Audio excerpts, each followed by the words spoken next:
পার্থক্য করে। পার্থক্য কি? যে আপনার কাছে ওহী আসে, আমার কাছে ওহী আসে না, এটা পার্থক্য। আরে বেকু,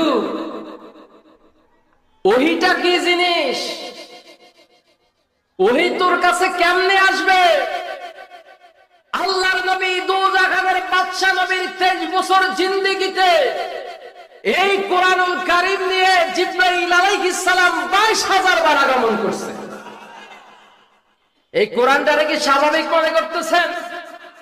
আল্লাহর নবীর একজন সাহাবী আল্লাহর নবীর সামনে বসা, কোন এক কারণে আল্লাহর নবীর ডান পাও মোবারক ওই সাহাবীর পায়ের উপরে, এমত অবস্থায় আল্লাহর নবীর উপরে কোরআনুল কারীমের একটি আয়াত নাযিল হলো। এমন সময় উনি টের পাচ্ছেন যে ওনার পাওটা মনে হয় ভেঙ্গে চূর্ণ বিচ্ছিন্ন হয়ে যাচ্ছেন। উনি বললেন, ইয়া রাসূলুল্লাহ, আপনার ওজন